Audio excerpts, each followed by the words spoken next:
40 mètres, les gars. Le quiz. 40 mètres, les gars. Le quiz.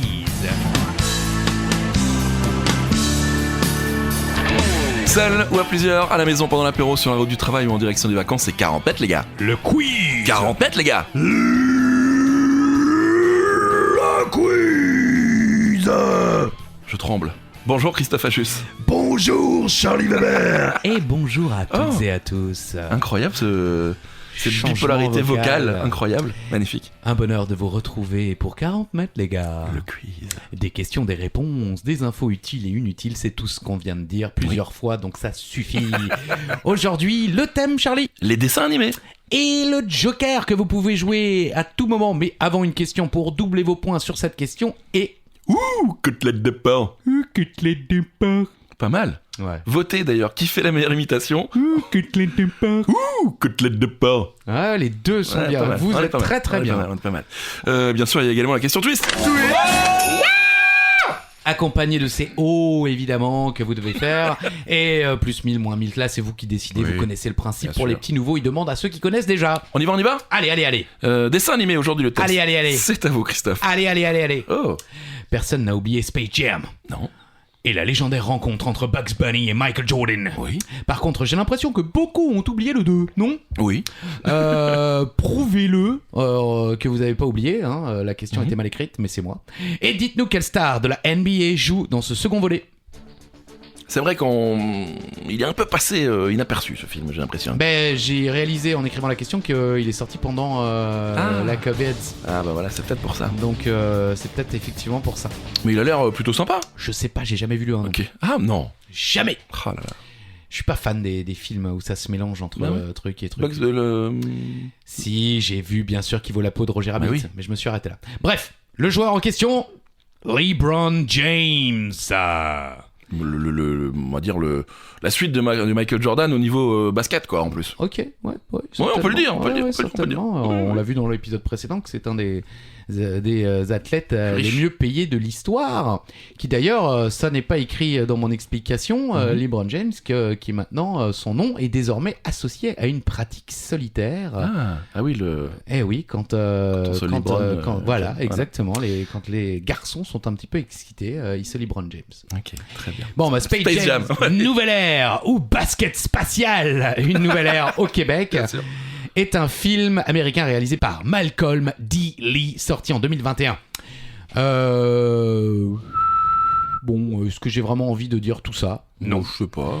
Bon, vous voulez que j'en dise plus? Un petit peu l'histoire, on veut l'histoire. Oh, mais j'ai pas l'histoire. Bah, le film met en vedette le joueur de basketball. LeBron James, Oui. en tant que version romancée de lui-même, ainsi que Don Cheadle, Chris Davis, Soneca Martin Green et Cedric Joe dans des rôles en direct. Il met également en vedette de nombreux personnages des Looney Tunes tels que Bugs Bunny, Sylvestre, Charlie Lecoq, Daffy Duck, Marvin le Martien et Lola Bunny. C'est Space Jam, quoi. Bah, c'est le 2, quoi. Oui, c'est ça, en fait. Effectivement, voilà. Mais il faut savoir que dès son premier week-end de sortie, le film est un succès en amassant 32 millions de dollars de recettes, un record pour un film familial sorti en pleine pandémie Oh, ça de va. Covid-19. Ça va, vous disiez qu'il n'y avait pas un grand... Non, mais il a bien marché, mais c'est vrai qu'il restera pas dans l'histoire comme le premier. Oui, ça va. Ouh, côtelette de porc. Côtelette de porc. C'est le Joker, bien sûr. Quel personnage de dessin animé et de BD tient son nom de l'expression crâne d'œuf? C'est la deuxième question. Ou tête d'œuf, si vous préférez. Ouais, Les deux. ouais. Il y a un gros indice là. Ah ouais? Bah, c'est-à-dire que la réponse, c'est un petit peu. Oui, plus ou bah moins oui. ça, quoi. Tête d'œuf. Titeuf. Eh oui. Eh oui, Titeuf est une franchise médiatique Ah, fondée sur la série initiale de bande dessinée du même nom, créée par les dessinateurs suisses Philippe Chapuis, dit Zep. eh oui. Voilà, en 1992, elle esquisse l'histoire d'un jeune garçon nommé Titeuf et de la vision qu'il a des attitudes et institutions des grands. Voilà, physiquement, le personnage est reconnaissable à sa mèche blonde. Bien sûr. La série est adaptée en série d'animation, Oui. bien sûr, et le film également. Titeuf, le film, ils se sont pas fait chier. Non. Et donc Titeuf tient son nom de son crâne d'œuf. Zeb voulait qu'il ait un surnom plutôt qu'un nom banal comme Julien ou Adrien. Sympa Voilà, pour les Julien et Adrien. on les Salut, embrasse. hein, vous êtes banaux, les mecs. Une autre inspiration de l'auteur trouve ses origines dans son enfance lorsqu'il appelait un de ses amis Titeuf à la place de Christophe. Sympa. Voilà, donc Christophe, Julien, Adrien, on vous embrasse. Cool. Mais avec plaisir. Question numéro 3. Si je vous dis que cette série raconte les aventures de trois amis et principal protagoniste, Samantha, dit Sam Simpson, Clover Ewing et Alexandra, dit Alex Vasquez, vivent ensemble dans une banlieue de Los Angeles en Californie.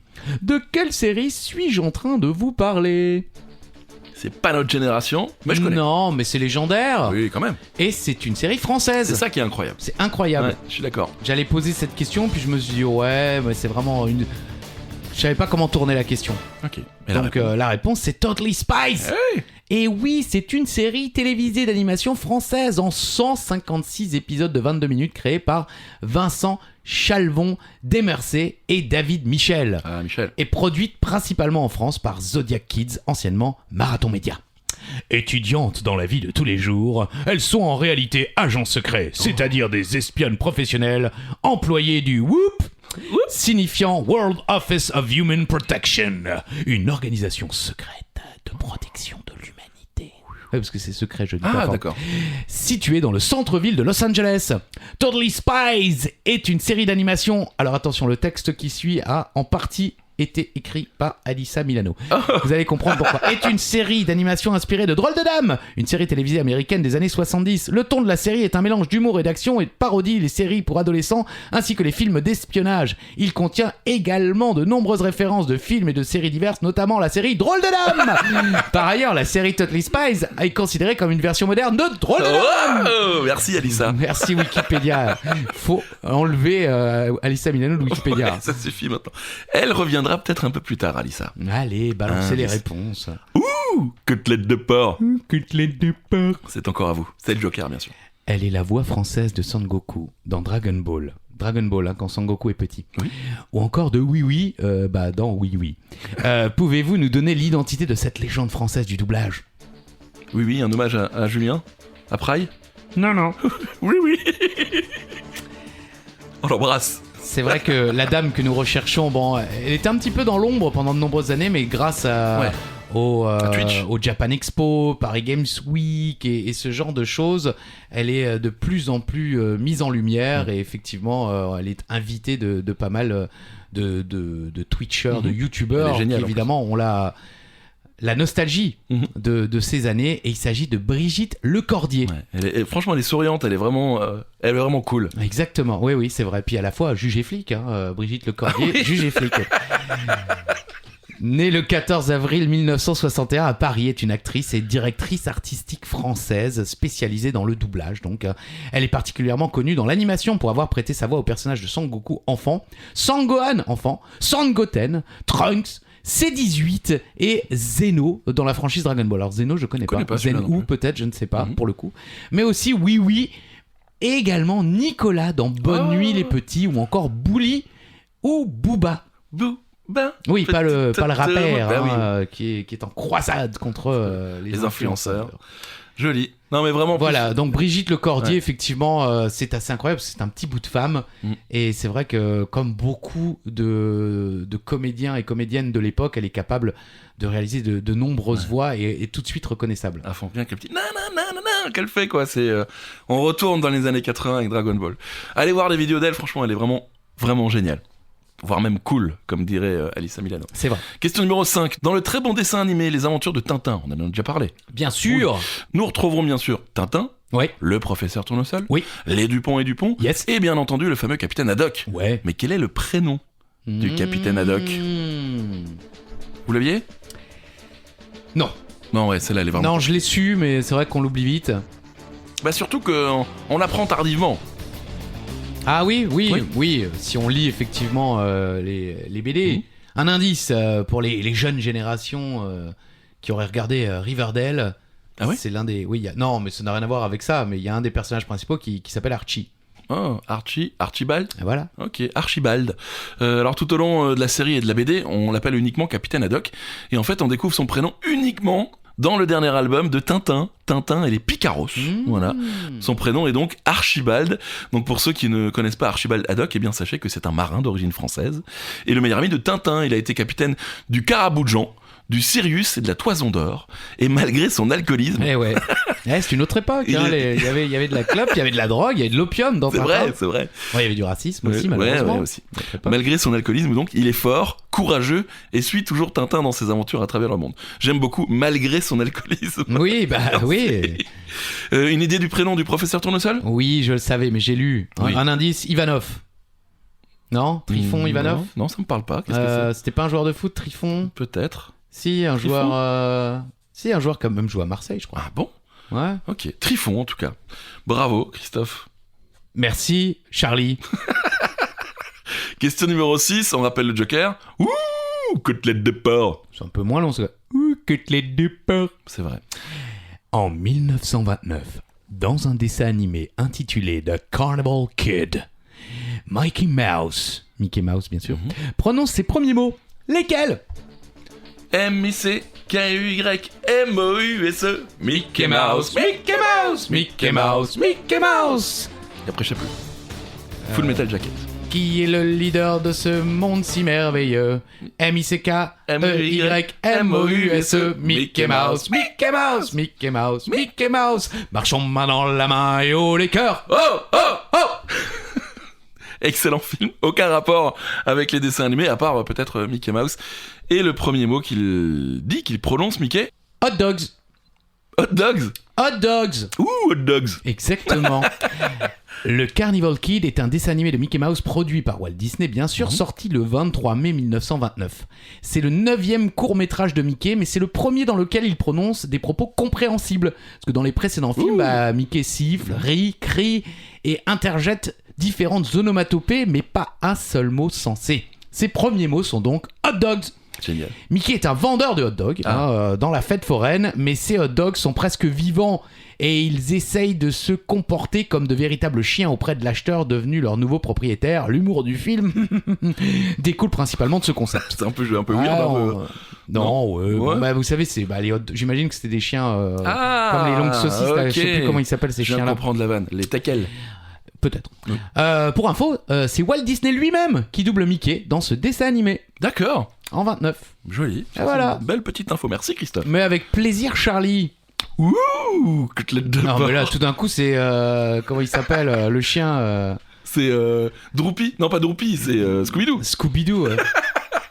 Côtelette de porc. C'est le Joker. Bon, on reste chez Disney avec une question difficile. Là, Allez. franchement, Ok. c'est pas facile. Saviez-vous que La Petite Sirène et La Reine des Neiges sont tous les deux inspirés des histoires d'un même auteur? Mais lequel? Oh, c'est pas si compliqué que ça, quand même.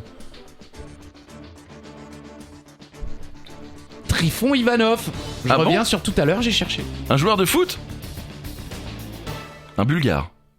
Exactement. Est-ce qu'il a joué à Marseille? Bon, non, il a jamais joué à Marseille. Mais on l'embrasse. Trifon Ivanov. Mais il était connu. Ouais, Il a joué au Neuchâtel Xanax. Ah, au Xanax. Xanax de Neuchâtel. Ouais, les mecs étaient dépressifs. C'était dur quand ils avaient. Mais il a quand même été en équipe nationale de 88 à 98. Ok. Vous connaissiez pas Trifon Non, Ivanov? Trifon, non, pas du tout. Je connais Alban Ivanov. Bien sûr. Ouais, bien sûr, très drôle. Bon, la petite sirène et la reine des neiges, c'est de qui? Hans Christian Andersen. Yeah. Hans Christian Andersen, né le 2 avril 1805 à Odense et mort le 4 août 75 à Copenhague, est un romancier, dramaturge, conteur et poète danois, célèbre pour ses nouvelles et ses contes de fées. Œuvre principale, selon Wikipédia, Le Briquet, Les Fleurs et la Petite Ida, La Princesse au Petit Pois, La Petite Sirène, Ah. La Petite Poussette. Oh, Ouais, le mec, il s'est dit, tiens, on fait le petit caddie. Non, je vais faire la petite poussette. Les habits neufs de l'empereur. Bon, j'en passe Oui. plusieurs, mais il y a le vilain petit canard aussi, Oh, qui est très d'accord. connu. Le rossignol et l'empereur de Chine. Ça aussi, je crois que c'est un petit peu connu quand même. D'accord. Et la Reine des Neiges. Notez que la petite sirène, c'est 1835. dingue. La Reine des Neiges, 1844. Et tout aussi célèbre et terriblement triste, La Petite Fille aux Allumettes, 1845. Ouais, et la bergère et le ramoneur, ça c'est un peu plus... Ouais, non, celui-là, effectivement, il y a eu plusieurs versions. Mais là, c'est plutôt notre ancien champion Alain qui pourrait en parler. On lui fait une réputation, c'est horrible. Réputation... Mais vérifiez. Ouais, exactement, bien entendu. Allez, question numéro 8. Dans le film Ratatouille, nous suivons l'histoire d'un rat qui va se lier d'amitié avec un jeune commis, le fameux Alfredo Linguini. Mais quel était le prénom du fameux Ratatouille, le fameux rat? Je sais pas. Un indice Pourtant, j'ai lu une BD il y a pas longtemps. Ah ouais Ah ouais. avec Ratatouille? Oui. C'est formidable hein, de voir l'image des qu'ont les Américains de Paris. Ah oui. Elle est vraie, finalement. Dégueulasse, quoi. Bah oui, mais c'est comme ça, effectivement, les rats font la cuisine à Paris. Oui, bien sûr. Et la réponse, je vous la mets avec un petit extrait. Bonjour messieurs, c'est Rémi. Oui, la réponse, c'est Rémi. Ah, il a fait exprès, le saligo. Bien sûr. Ah, tu peux le remettre? Bonjour messieurs, c'est Rémi. Je l'adore. On C'est lui l'embrasse. qui fait le rôle, d'ailleurs. Hein, Exactement. Ratatouille est le 8e film d'animation en images de synthèse des studios américains Pixar réalisé par Brad Bird et sorti en salle en 2007. Le film raconte les aventures animées d'un rat nommé Rémi qui est séparé de sa famille lors d'une fuite en catastrophe de sa colonie. Vous êtes en train de me dire que Rémi est sans famille? Oh! Bonjour messieurs, c'est Rémi. Allez. Rémi s'installe alors dans les cuisines de chez Gusto, un grand chef restaurant parisien, et fait la connaissance d'Alfredo Linguini, un jeune commis cuisine. Linguini, c'est pas très français, mais bon, merci les gars, Alfredo non plus. Gusto, Ouais. il y a écrit EAU, Oui, mais c'est vrai. ça fait un petit peu gusto. C'est vrai. Acclamé tant par le public que par les critiques, le film se hisse dès sa sortie en tête du box-office aux États-Unis, en France, au Royaume-Uni, et sera finalement au succès et recevra diverses récompenses, Wow. dont l'Oscar du meilleur film d'animation en 2007. Petit clin d'œil à... Bonjour messieurs, c'est Rémi. Voilà, et on s'arrête là. On arrête, on ne passera plus jamais. Non. Vous êtes sûr? Allez. Prochaine question. Retour à un classique de Disney. Vous en parliez tout à l'heure, Christophe. Monsieur vous? Oui, justement, sorti en 1989, La Petite Sirène. Oui. Oui, c'est l'un des premiers films que j'ai vu au cinéma. D'accord. Ouais, voilà. Je vous ai parlé de Rock Voisine lors du dernier quiz. Eh bien, sachez qu'une actrice vraiment cool a inspiré le visage de Ariel, Mmh. la fameuse petite sirène. Mais qui était cette actrice vraiment cool? J'espère que vous avez joué votre Joker. Vous voulez une info inutile? Oui. Je ne l'ai vu qu'une fois en allemand. À la fin de l'année, on a été punis par notre école parce que toute l'école au collège partait à Europa Park, hein, puisque nous sommes alsaciens, donc à la fin de l'année, parfois les écoles offrent une petite journée à Europa Park Oui. à leurs élèves. Notre classe, visiblement, on était super méchants, alors comparé à aujourd'hui, croyez-moi qu'on était des saints, Ouais. mais on n'a pas eu le droit d'y aller, donc dans le collège vide, la prof qui nous a gardés toute la journée, puisque les autres étaient partis à Europa Park aussi, Horrible. elle nous a passé La Petite Sirène, mais en allemand. Punition extrême. Voilà. Donc, me demandez pas les chansons en français, ça je connais pas, je ne l'ai vu qu'en allemand. moi. Et malgré que ce soit en allemand, l'actrice qui a inspiré La Petite Sirène, eh bien c'est Alyssa Milano. Bah oui, purée, mais faut qu'on la contacte. Oui, clairement. Elle va nous sponsoriser. Mais ouais, bon après, je pense qu'elle coûte encore cher. Hein, Ouais, parce je pense, qu'elle joue ouais. encore pas mal Bah oui. dans des choses. Ouais. Mais c'est vrai qu'elle a un talent, elle est magnifique. Ouais, déjà, c'est une femme formidable. Et à cette époque-là, Alyssa Milano interprétait Samantha Micelli dans Madame est servie. Micheli. Micelli, oui, par contre, Bah, Micelli. parce que vous êtes con. En hommage à un ancien joueur du Racing. Ah oui. Ouais, Micelli, un Belge. Elle jouait donc dans Madame est servie, elle a donc inspiré les dessinateurs de Disney pour La Petite Sirène, et franchement, si vous regardez, mais vraiment, c'est vraiment flagrant, et c'est quand même vachement cool. Merci, Je l'avais écrit. Alyssa. Je l'avais écrit. Je sais, j'ai vu que vous aviez écrit. Ouh, côtelette de porc. Arrêtez de faire C'est Scooby-Doo. vrai, c'est vrai. Ouh, côtelette de porc. Scooby-Dooby-Doo, côtelette de porc. Purée, ça marche bien. Et pour la parité, quel acteur mégastar a inspiré Disney pour le personnage de Aladdin? Ça, je savais pas. C'est la question numéro 10. Ça, je savais pas. Eh oui. Pas mégastar. Hein. Si vous regardez son visage, vous pouvez peut-être retrouver C'est vrai l'inspiration. Ah, oui, ouais. oui, peut-être maintenant que vous le dites. Ah, Bon, si, j'ai jamais si. vu Aladdin, mais maintenant que vous me le dites. J'ai vu Aladdin en belge, en flamand. Et la réponse c'est Tom Cruise. Ah ouais. Ouais, c'est Tom Cruise qui a inspiré Disney pour le personnage d'Aladdin. Il y en a d'autres comme ça, hein. Le génie dans Aladdin, Robin Williams. C'est lui qui le fait aussi. Oui, c'est vrai. Sven dans Cars, Schwartzy. Alors, j'ai jamais vu Cars. Bah, honnêtement, là, dans toute la liste que vous avez mis, Ah bon j'en ai vu un. Ok. Thomas dans Pocahontas, Jamais vu. Christian Bale. Ok. Jasmine dans Aladdin, Jennifer Connelly. Jamais vu. Ok. La Belle dans La Belle et la Bête, Audrey Hepburn. Ça, j'ai vu. Ok. Tic dans Tic et Tac. Mais alors, la série? Ah oui, non, le film. Ouais. Ok. Ok. Mais là, je vois. Oui, parce Oui. que, bah, évidemment, il est habillé pareil et Voilà. tout. Harrison Ford dans Indiana Jones. Et Tac, McDom. Tom Selleck. On embrasse celle qui joue dans Arabesque aussi, qui a joué dans... Ouais, évidemment. Et un magnifique épisode où ils sont tous les deux dedans. Allez, question numéro 11. C'est une anecdote célèbre des Simpsons. Côtelette de porc. Mais il faut bien qu'on vous offre quelques points. Pourquoi Matt Groening a-t-il décidé de faire vivre ses héros à Springfield aux États-Unis? Très très très célèbre. Oui, c'est ça. Ça, c'est vraiment un des trucs, vous tapez les Simpsons, oh les infos incroyables que vous savez sur les Simpsons que vous savez pas. Eh ben je le sais, mais vous le savez pas. Springfield aux États-Unis est tout simplement le nom de ville le plus courant dans le pays. C'est fou. Voilà, il voulait que les gens puissent se reconnaître facilement, que ça ait l'air à côté de chez soi. Faut savoir que la moitié des États américains possèdent une ville nommée Springfield. C'est fou. Il y en a dans l'Arkansas, Caroline du Sud, Colorado, Dakota du Sud, Floride, Jacksonville. Quoi, Jacksonville, c'est pas un État? Qu'est-ce que c'est que cette connerie? Pardon. Jacksonville, c'est une ville en Floride. Bon, Oui. en tout cas, c'est pas un État, à ma connaissance. Bon, il y a la Louisiane, le Maine, le Massachusetts. Enfin voilà, quasiment la moitié des États américains possèdent un Springfield. L'une des plus célèbres, c'est le Massachusetts, Oui. grâce à la chanson de Jean-Jacques Goldman, Fredericks et Jones.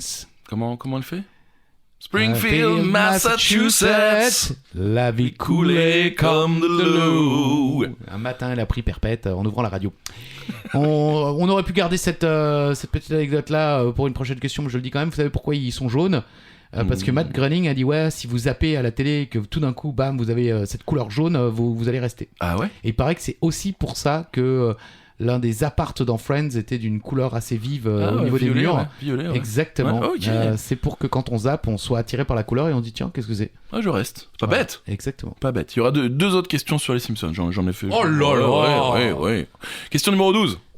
Si quelqu'un vient me parler de UFO, robot, Grandizer, franchement, je sais pas du tout de quoi il me parle, le mec. Clairement. Et vous, Non, bah non. avez-vous reconnu ce légendaire dessin animé des années 70? Quel était son nom en France? Ah, c'est le vrai nom, ça? Ça, c'est le nom officiel, ouais. Eh bah, c'est vraiment un nom de merde. UFO, robot, Grandizer. Ok. Bah, le nom français était mieux. Non? Bah, un peu, oui. Ah oui. C'est-à-dire que c'est plus facile à garder en tête. Il y avait de la gueule, quoi, le nom. Goldorak, Eh oui. UFO Robot Grandizer, littéralement Grandizer, le robot ovni, est une série animée japonaise conçue et réalisée et produite par Toei Ouais, Animation, ouais. je ne sais pas le Je sais prononcer, pas. mais c'est connu. Mhm. En 75, d'après une idée originale de Toei Doga et son film Uchu Enban Taisenko, qui je pense il a fait un film puis ça a donné lieu ensuite à la série puis, Ah, ok. et au manga accompagné D'accord. de cette série. La série originale compte 74 épisodes de 24 minutes, plus une annonce du prochain épisode en fin de générique. Elle a été diffusée au Japon du 5 octobre 75 au 27 février 77. C'est quand même peu hein, pour... Pas long. Hein. ouais, c'est ça. Ouais. Chaque dimanche avant 20h sur la chaîne Nippon Fuji TV, remplaçant alors la série Great Mazinger. Je sais pas si Je connais pas. non, ouais, c'est sans doute, oui, ça a donné lieu certainement à l'adaptation Mask Singer, peut-être Ouais, sur Terre. En tout cas, Goldorak, le robot de l'espace, fait son apparition sur Antenne 2 dès la première émission de Récréa 2, le 3 juillet 78 à 18h, déjà présentée par Dorothée. La diffusion complète s'est faite en plusieurs salves à raison de 2 puis d'un épisode par semaine, Ah, mais salaud. l'ordre chronologique n'a pas toujours été respecté. Des rediffusions aléatoires entrecoupées d'inédits et comprenant les 6 derniers épisodes ont perduré jusqu'au 24 octobre 80. Au Québec, elle a été diffusée, puisqu'on nous écoute aussi en Ok, Amérique bien du sûr. Nord, a été diffusée à partir du 9 septembre 78 sur le réseau TVA, Ok. qui existe toujours, TVA, avec notamment la chaîne TVA Sport. Oh, on connaît pas. Oui, il passe du catch. Il passe du Peut-être catch, Ok. c'est pour ça que je connais. C'était un peu chiant, si je peux me permettre, pour Merci. Dragon Ball Z. Non, mais pas vous. Non, mais Ah, par rapport à Dragon Ball Z, on devait attendre tous les mercredis pour avoir un nouvel épisode. oui, bah c'était pareil pour Olive et Tom, hein, et encore, que ce soit Dragon Ball ou Olive et Tom, à chaque fois on se dit putain c'est là qu'il va y avoir la baston, c'est là qu'il va enfin y avoir le but. Eh bah, pas du tout. Et non, pendant un épisode, il courait sur le terrain, et pendant l'autre épisode, il y avait des dialogues interminables, et puis on partait faire un foot. Ouais, exactement. Question numéro 13, qui est le Joker peut-être, ou côtelette de porc. Côtelette de porc. Vous le tenez de mieux en mieux. Merci. Non, je sais Ah, pas dommage, faire merci. David Berry, un braconneur américain du Missouri arrêté en 2018 pour avoir tué et mutilé des centaines de cerfs et autres biches, a été condamné à 1 an de prison. C'est tout. Oui. Alors, Tu es mutilé. Et mutilé, oui, Putain, en mais fait, ça il- va, mec. il a juste coupé la tête, il repartait avec les bois. Il laissait le corps. Voilà. Alors vous allez me dire quel rapport au dessin animé? Quel rapport au dessin animé? Merci. Eh bien, sachez qu'en plus de cette condamnation de prison, il a eu pour obligation de regarder un dessin animé une fois par mois Ah ouais. pendant 1 an. Ça fait partie de la peine, mais quel était ce dessin animé? Eh ben. Ok. Ça a été vraiment 1 an de prison, et tous les mois, en prison, il devait regarder ce film. Une fois par mois, ça va. Ils auraient pu lui mettre tous les jours. Oui, bon là, c'est de la torture. Bah oui, mais je pense Oui. que c'était un petit peu la volonté, quoi. Oui, c'est vrai. Et la réponse est Bambi. et ils lui ont fait regarder Bambi. Donc David Berry, un braconneur américain condamné à 1 an de prison par un tribunal du Missouri pour avoir tué des centaines de cerfs, sera dans le même temps obligé de regarder le dessin animé Bambi au moins une fois par mois, je vous le disais, ainsi qu'en attestent les archives judiciaires du juge Robert George. Il a ordonné aux prévenus de visionner le Disons, film. on n'avait pas Robert George Si. dans l'épisode précédent. Si, Le mec, ça. il fait tout, Robert Il fait George. tout, le mec, il fait tout. Il a donc ordonné de regarder le film de Walt Disney une fois par mois. Et au cas où, si certains l'avaient oublié, on rappelle que la mère de Bambi meurt subitement au milieu du film, Ouais. tuée par des chasseurs, laissant le petit Fan orphelin. Et on ne va pas se mentir, ça nous a tous brisé le cœur. Je suis pas sûr de l'avoir vu. C'est pas vrai. C'est pas Mais bien. par contre, j'ai vu Phoebe réagir à ça et ça m'a déjà suffisamment brisé le cœur. J'en connais un qui l'a vu 12 fois en 1 an. Oui, David Berry. grâce à Robert George. Exactement. Robert, on l'embrasse. Question numéro 14. Les premiers dessins animés sont les pantomimes lumineuses d'Émile Renaud. Ah, ça vous calme, Ah, ça hein, m'a on calmé. fait moins le malin. Là. Direct. En quelle année Monsieur Reynaud a-t-il diffusé le premier dessin animé? Ça date. Ouais, on peut dire que ça date. Ah oui, non, on s'y attend pas. Ouais, à 10 ans près, on vous l'accepte. Allez, 15. 100, allez. Même à 100, c'est chaud. Non, peut-être pas. Émile Reynaud diffuse le premier dessin animé en 1892. Dingue. Incroyable! Les premiers dessins animés sont les pantomimes lumineuses d'Émile Reynaud. Il les projette pour la première fois le 28 octobre 1892 devant un public payant assemblé dans une salle du sous-sol du musée Grévin à l'aide de son théâtre optique qui utilise une bande continue de 70 mm de large constituée de carrés de gélatine protégés par de la gomme laque sur laquelle sont dessinés et colorisés aux encres à l'aniline. C'est ça, l'aniline? je Oui, pense, parce que c'est long et petit. Plusieurs personnages qui font partie d'une dramaturgie complète de 1 minute et demie. Plus tard, la durée de ces fictions ira jusqu'à 5 minutes. Ce sont les premières projections sur grand écran par rétroprojection 3 ans avant celles des frères Lumière et des autres inventeurs européens qui ne seront organisées qu'à partir de mars 1895. La technique utilisée s'appelle aujourd'hui l'animation sans caméra. C'est fou, hein. Non, mais... Et ouais. grâce à YouTube, vous pouvez aller Ah ouais. regarder. Eh Oh, ouais. génial. Vous tapez Émile Reynaud, R-E-Y-N-A-U-D, Motus. Oui. Ok, Pardon. non, je sais pas ce que c'était ça. hein. Ouais, c'était les lettres, on avançait comme ça. Ah, oui. Ok. Mais enfin voilà, vous pouvez revoir donc ces animations sans caméra, les pantomimes lumineuses d'Émile Reynaud. Bon, les mecs étaient quand même balèzes, quoi, de penser à ça à l'époque. Parce que nous, ça nous paraît pas logique. Bah, mais, oui, enfin c'est chaud d'aller chercher fou, toute quoi. cette technologie Ouais. effectivement pour divertir les gens. Il y avait une vraie volonté Ouais. de faire plaisir et d'apporter du bonheur. Bravo, Émile. Question numéro 15. On retourne dans les Simpsons. Ouh, côtelette de porc. Vous connaissez bien sûr Milouz. Oui. J'ai écrit Milouz, mais je vous le dis, Milouz. Ouais, c'est Milouz. Quel est son nom de famille à Milouz? Non, ça je sais. Oui, mais est-ce que vous savez pourquoi? Enfin, Non, je sais pas pourquoi, mais je sais. il y a une petite histoire un peu glauque en dessous. Bah, je vois son middle name. Ouais. Oui, c'est un peu bizarre. On accepte le... Parce que son vrai prénom et nom, c'est Milouz Mussolini Eh ben. Van Houten. Oui, alors Voilà. Van Houten, je sais. Oui, on accepte Van Houten, bien sûr. Alors l'anecdote est assez glauque, je vous le disais, puisque les noms et prénoms de Milouz, le premier nom concerne le président américain Richard Nixon, disgracié après le tristement célèbre scandale du Watergate. Bien sûr. Ce dernier avait Milouz pour deuxième prénom. Oh purée. Voilà. Le deuxième, vous l'avez deviné, bien sûr, fait référence à l'ancien dictateur fasciste italien Benito Mussolini. Et pour finir, le troisième, encore plus glauque, provient de Leslie Van Houten, un membre de la terrible secte de Charles Manson, Ah bon? le tortionnaire qui a commandité les meurtres de Leno et de Rosemary LaBianca en 1969. Une anecdote qui fait un peu flipper, peut-être un peu gros, mais qui n'a jamais été expliquée par les Bah créateurs de la oui, série. oui, parce que bon. Bah là, ça fait beaucoup, là. Bah, c'est bizarre, oui. Déjà, Ouais. Mussolini, pourquoi Milouz n'est pas du tout d'origine italienne. Bah ouais. Et effectivement, la famille de Charles Manson, Mhm. bon, qui est revenu entre guillemets sur le devant de la scène Oui. grâce au film. Oui, avec. Il Brad était Pitt. une fois à Hollywood. Mhm. Très bon film d'ailleurs, j'avais bien aimé. Ouais, moi je trouve pas ça. je C'est trouve pas ça- Bon, non, mais si, le film est cool, mais Mhm. je trouve ça un peu dommage de rire d'un tel truc. Oui, Ça c'est vrai. La première fois qu'on m'a raconté cette histoire, ça m'avait choqué. Et c'est Ok. choquant comme histoire. Ok, non mais c'est vrai. C'est vrai qu'on en rit un peu dans ce film. C'est Bah un peu oui, dommage. oui, c'est un Je suis petit peu d'accord, ridiculisé quoi.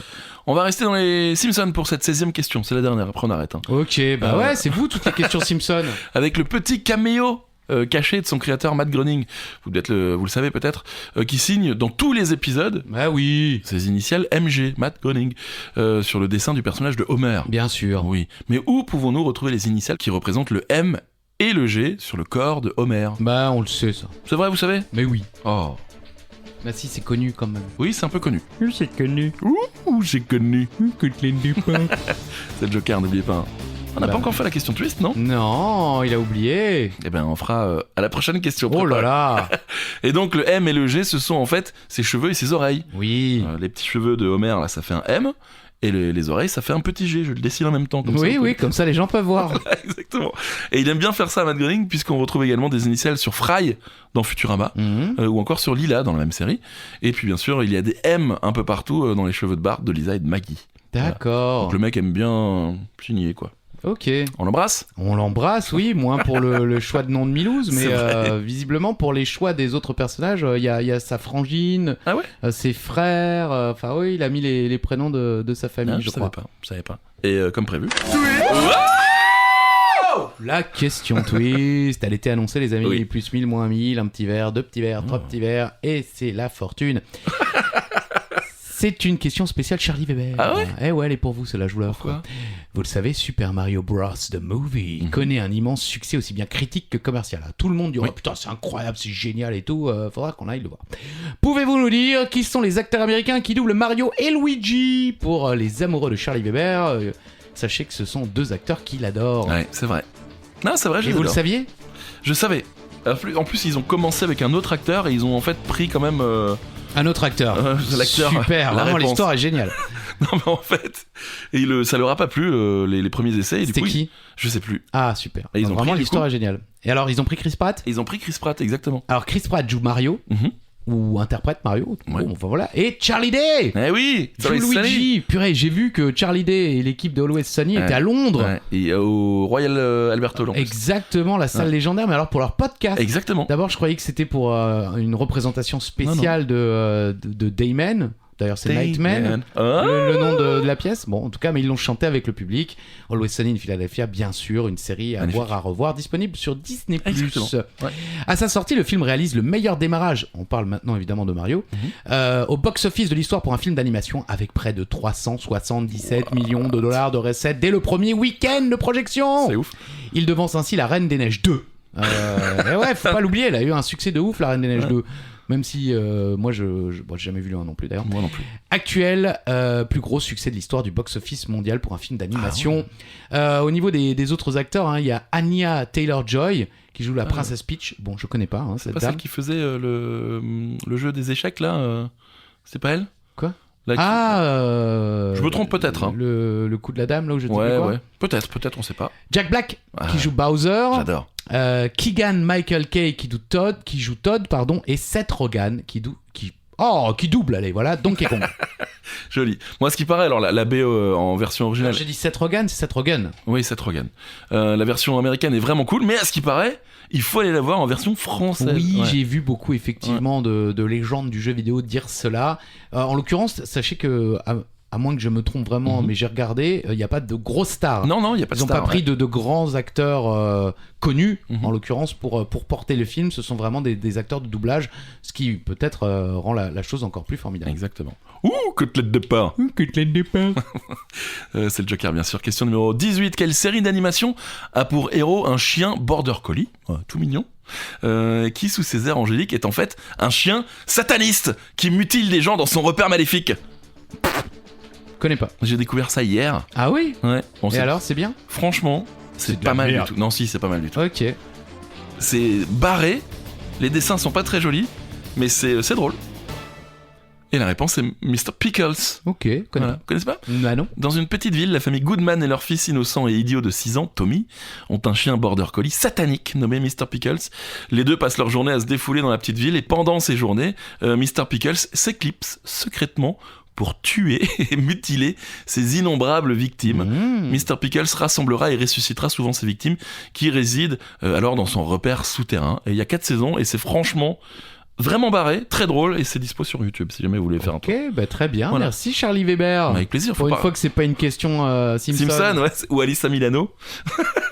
La question 19 est pour vous, Christophe.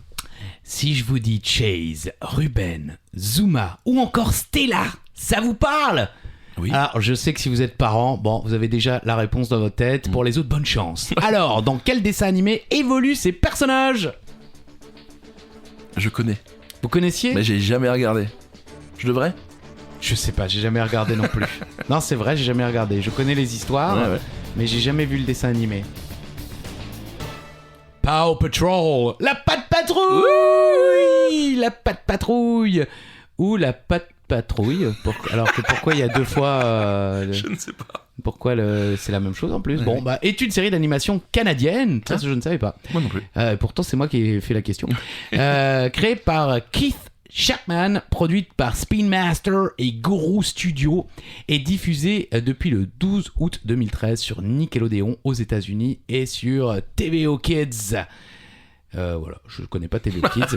En Belgique, la série est diffusée depuis le 24 novembre 2013 sur Nick Junior, en France depuis le 26 mars 2014 sur TF1 dans le programme T'es fou, et depuis le 5 janvier 2015 sur Nickelodeon Junior au Québec, depuis le 13 septembre 2014 sur Télé-Québec. En gros, on peut pas le rater, quoi. En Suisse sur RTS 2, puis sur RTS 1, puisqu'évidemment les audiences devaient être dingues. Ouais. La série a pour cadre la ville de la Grande Vallée, Adventure Bay, où se passent en majorité les épisodes de la Patte Patrouille. La ville est située entre montagnes, plaines et mer.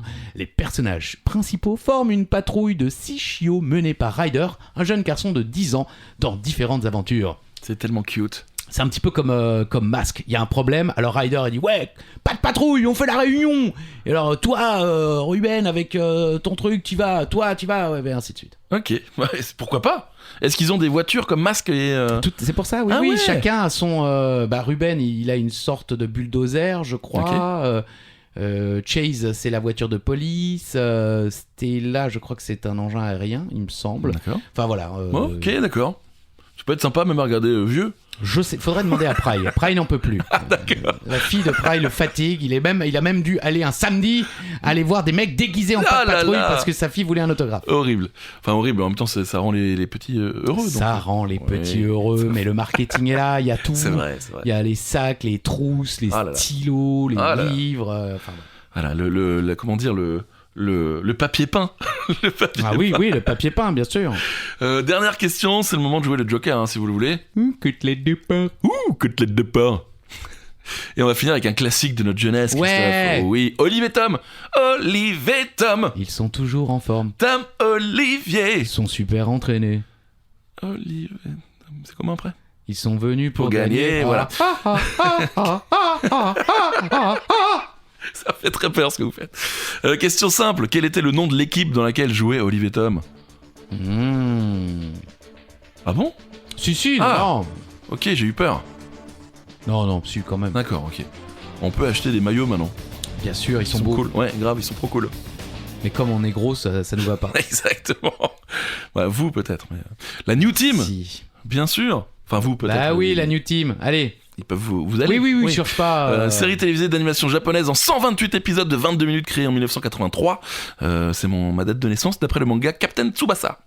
Bien sûr, et diffusée entre le 13 octobre 83 et 86 sur TV Tokyo. Cette série adapte les 25 premiers tomes du manga original. En France, la série a été diffusée à partir du 5 septembre de 1988 sur la 5 dans l'émission Youpi, l'école est finie. Eh ouais. Super. Elle est ensuite rediffusée à partir du 20 avril 1991 dans le Club Dorothée sur Eh TF1. ouais. Et il y aura bien sûr beaucoup de rediffusions. Jawohl. Yo. Et une nouvelle adaptation en animé par le studio David Productions intitulée Captain Tsubasa est diffusée depuis 2018 et ils ont fait qu'un an jusqu'en 2019 je crois. D'accord. C'est pas si mal, c'est en 3D mais bon on est fan du premier. Bah oui, Premier, bien bien sûr, même si c'est un peu foufou, mais ouais non, c'était mythique. Bah oui, On bien attendait Olivier Tom et ensuite Ah. on allait faire un foot pour essayer de refaire les mêmes Exactement. frappes. Mais c'est vrai que c'était très long parce que le terrain était très arrondi et on voyait jamais le but et on pensait qu'il allait y avoir une action et en fait on devait attendre la semaine d'après pour Oui, voir parce qu'il y avait des flashbacks et tout, Ouais. des crises cardiaques en Quoi plein match. de jeunes joueurs. Mais bien sûr. Ah bon Mais Julian Ross. Julian Ross. Bah oui, Julian Ross, il fait une crise cardiaque avec souviens sa pas. petite amie. Le mec a 8 ans, il a une petite amie. Genre, ils sont déjà mariés. Oh, Julian, qu'est-ce qui t'arrive? Je suis en train de mourir. Je ris mais c'est horrible quoi. Non, il survit, Julian. Ah, tyrolienne alors. Oui, c'était le C'était dur. Sud-américain. Et ah non, c'est dans l'école des champions que le rêve, c'est de partir au Brésil. On se souvient pas. Mais c'était bien aussi comme série, l'école des champions. Oui, bah c'était le contre-européen Exactement. de Olivier Tom. Allez, question bonus. Question bonus, c'est On se rapproche au plus près de la bonne réponse et on gagne 30 000 points. 30 000 points aujourd'hui. J'en ai rien à faire. Allez, je vous la laisse, la question bonus. Combien y a-t-il d'épisodes de Dragon Ball Z? Donc on est bien sur Dragon Ball Z, hein, Voilà, pas Dragon Ball GT, pas Dragon Ball tout court. Exactement, juste Dragon Dragon Ball Ball Z. Z. Voilà. Il y a eu Dragon Ball GT et après il y a encore eu Dragon Ball... je sais plus. J'y étais. On embrasse Uva. Donc si vous rapprochez de 291, Plus 30 000. voilà, vous avez 30 000 points. Et voilà, vous avez gagné le quiz, les amis. Bravo à vous. Bravo. Dragon Ball Z, donc 291 épisodes et 153 pour Dragon Ball. Ah oui. Voilà, j'adorais Dragon Ball. Tout le monde a adoré Ouais, c'est Dragon vrai, Ball. c'est vrai. C'est impossible de pas adorer Dragon Ball. Ouais, c'est vrai. Eh bien, merci d'avoir passé cette petite quarantaine de minutes ensemble avec nous pour 40 mètres, les gars. Le quiz. N'hésitez pas à nous suivre sur les réseaux sociaux, Instagram, n'hésitez pas à nous laisser un petit commentaire. Sur Spotify, on peut mettre des commentaires maintenant. Ok. Ouais, ou juste mettre une étoile, ça peut nous faire Ah plaisir. oui, s'il vous plaît. Oui, Apple Podcast également. Et puis n'hésitez pas à nous envoyer des questions, des thèmes ou juste nous dire, nous insulter ou nous dire que vous nous Nous aimez. dire merci. C'est ça. Sur Instagram ou encore sur notre répondeur. Voilà, merci Christophe. Merci Charlie Weber. À toutes et à tous, je vous dis bisous. Bisous. Il sifflait un peu celui-là, non? Oui. Ouh, des bisous. Que les départs bisous.